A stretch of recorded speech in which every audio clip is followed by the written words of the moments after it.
Bismillahirrahmanirrahim. Assalamualaikum warahmatullahi wabarakatuh. Apa kabar Bapak Ibu semuanya? Berjumpa lagi dengan saya, Jamie Marcella, calon guru penggerak angkatan 11 dari SMA N 1 Jember, Kabupaten Sukabumi, Jawa Barat. Nah, untuk video kali ini saya akan membahas terkait dengan koneksi antar materi dari modul 2.2 dengan modul-modul sebelumnya, yaitu ada modul 1.1, ada modul 1.2, 1.3, 1.4, dan juga modul 2.1. Berikut penjelasannya ada di slide selanjutnya. Terima kasih. Nah, Bapak Ibu, di sini yang pertama ada pertanyaan pemantik. Pertanyaannya apa? Nah, yang pertama, apa kesimpulan tentang perubahan pengetahuan, keterampilan, sikap sebagai pemimpin pembelajaran setelah mempelajari pembelajaran sosial emosional? Lalu ada pertanyaan yang kedua di sini, apa kaitannya dengan modul-modul sebelumnya? Untuk pertanyaan pemantik yang pertama, setelah mempelajari terkait pembelajaran sosial emosional atau PSE ini, saya lebih menyadari akan pentingnya keterampilan sosial emosional, dan hal ini bukan hanya untuk diri kita sebagai seorang pendidik ya Bapak Ibu ya, akan tetapi hal ini yang lebih penting itu kepada peserta didiknya, bagaimana cara kita untuk bisa memunculkan keterampilan sosial emosional ini, yang nantinya salah satunya dengan cara diintegrasikan atau mengintegrasikan ke dalam kegiatan belajar mengajar. Oke. Untuk pertanyaan yang kedua di sini, apa sih gitu ya koneksinya atau kaitannya pembelajaran sosial emosional dengan modul-modul sebelumnya? Nah, tentu saja untuk kaitannya ini nanti akan dipaparkan di slide selanjutnya. Kaitan modul 2.2 terkait pembelajaran sosial emosional dengan modul-modul sebelumnya. Nah, di mana modul-modul sebelumnya itu ada modul 1, 1.1 sampai 1.4. Untuk 1.1 ada modul tentang refleksi filosofis pendidikan nasional dari Ki Hajar Dewantara.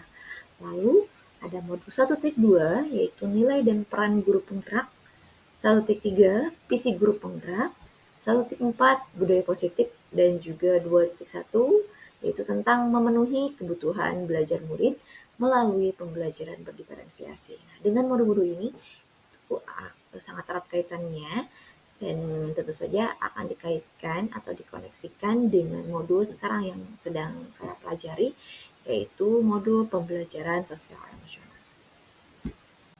Baik Bapak Ibu, di sini koreksi yang pertama, modul 1.1 ya.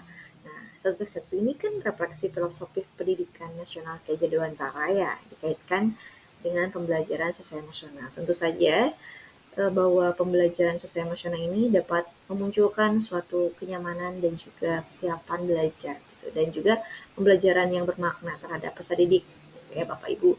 Dan hal ini sesuai dengan paradigma Ki Hajar Dewantara gitu. Apa paradigmanya?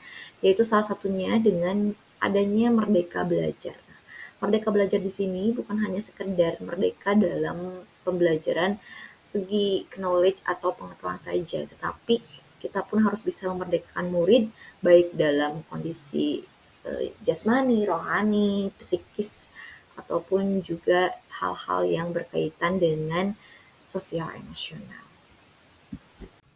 Baik, di sini ada koneksi yang kedua atau kaitannya dari pembelajaran sosial emosional atau modul 2.2 dengan modul 1.2, yaitu tentang nilai dan juga peran guru penggerak.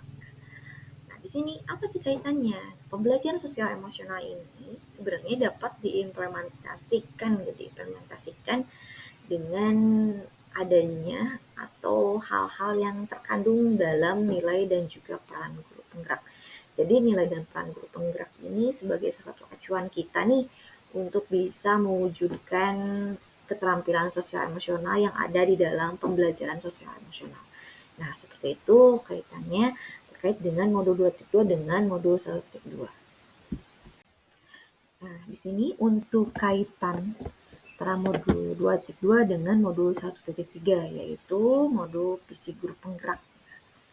Apa sih kaitannya? Nah, di mana di sini pembelajaran sosial emosional adalah salah satu tujuan atau cita-cita yang ada dalam visi guru penggerak gitu. Dan hal ini dapat terwujud dengan cara melatih kompetensi sosial emosional yang memang diintegrasikan dalam kegiatan yang ada di sekolah seperti pada saat kegiatan belajar mengajar. Nah, baik. Untuk kaitan 2.2 modul PSE dan modul 1.4 tentang budaya positif. Apa kaitannya? Di sini pembelajaran sosial emosional itu sebenarnya dapat terwujud ya Bapak Ibu dengan cara apa? Dengan cara kita melatih gitu ya keterampilan sosial emosional seperti apa. Bukan hanya sekedar kita tahu pengetahuan oh ternyata pembelajaran sosial emosional seperti ini, tidak. Tetapi kita pun harus dapat mengimplementasikannya dalam kehidupan sehari-hari. Gitu. Nah, implementasi dalam kehidupan sehari-hari tentu saja ini erat kaitannya dengan mewujudkan atau adanya budaya positif. Nah, itu adalah kaitan antara modul 2.2 dengan modul 1.4.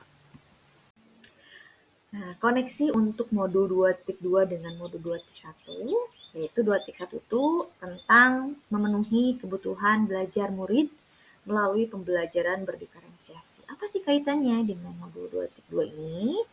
Nah, di mana di sini kaitannya terletak pada pembelajaran sosial emosional yang memang pembelajaran ini dapat dilatih ya Bapak Ibu ya, dilatih dan juga diwujudkan salah satunya dengan cara adanya pembelajaran berdiferensiasi. Kenapa? Karena pembelajaran berdiferensiasi ini kita tahu bahwa kita dapat menyesuaikan dengan kebutuhan setiap peserta didik. Dan itu pun salah satunya akan melatih atau memunculkan hal-hal baik atau positif terkait dengan sosial emosional yang ada di dalam diri peserta didik. Begitu kaitannya. Terima kasih. Jika kita melihat antar koneksi setiap modul, dapat kita lihat dan dikaitkan secara keseluruhan gitu. Nah, di sini bahwa dalam pembelajaran sosial emosional dapat terwujud dengan adanya paradigma gitu. Paradigma bahwa kita sebagai seorang pendidik harus dapat menyesuaikan dengan kebutuhan peserta didik sehingga dapat mewujudkan merdeka belajar. Dan hal ini tidak terlepas dengan adanya nilai dan peran guru penggerak, visi guru penggerak, pembelajaran berdiferensiasi, dan lain-lain, serta hal ini pun jika dilaksanakan maka akan menciptakan budaya positif sekolah. Kesimpulan secara keseluruhan, kesimpulan secara lebih kepada kegiatan dari semua kegiatan yang telah saya lalui dari awal pematerian secara mandiri, lalu bertatap maya gitu, dan juga elaborasi apa saja yang memang bisa saya dapatkan. Nah, di sini ada pertanyaannya. Sebelum pelajaran modul ini, saya berpikir seperti apa? Bahwa pembelajaran sosial emosional ini dapat dilaksanakan pada pembelajaran yang khususnya berkaitan dengan bimbingan konseling gitu. Tapi ternyata tidak. Sehingga apa? Sehingga untuk sekarang insya Allah saya akan mengimplementasikannya dalam kegiatan pembelajaran atau kegiatan sehari-hari, salah satunya dalam kegiatan belajar mengajar. Oke. Pertanyaan yang kedua, setelah mempelajari modul ini, ternyata pembelajaran sosial emosional ini sebenarnya sudah ada Bapak Ibu ya dalam setiap modul ajar yang telah kita susun gitu. Nah, hanya di situ lebih kepada segmentasinya ini kemana nih gitu. Apakah ini masuk ke dalam kesadaran diri ataukah misalkan ini masuk ke dalam pengambilan keputusan atau seperti apa. Lebih kepada cara menebalkannya bagaimana nih untuk bisa melatih keterampilan sosial emosional yang ada dalam diri peserta didik. Oke. Pertanyaan ketiga, berkaitan dengan kebutuhan belajar dan lingkungan yang aman dan nyaman untuk memfasilitasi seluruh individu di sekolah agar dapat meningkatkan kompetensi akademik maupun kesejahteraan psikologis atau well-being. 3 hal mendasar dan penting, apa saja nih yang memang saya pelajari? Yang pertama yang saya pelajari itu pemahaman akan pentingnya kesadaran penuh. Nah, di sini ada mindfulness dalam arti bukan hanya sekedar kita sendiri yang harus belajar tentang kesadaran penuh ya Bapak Ibu, tapi kita harus lebih bisa lebih dapat melatih peserta didik bagaimana caranya untuk bisa memunculkan kesadaran penuh dalam diri mereka. Lalu yang kedua, mengetahui kondisi psikis peserta didik ini sangat penting sekali sebelum masuk ke dalam kegiatan belajar mengajar.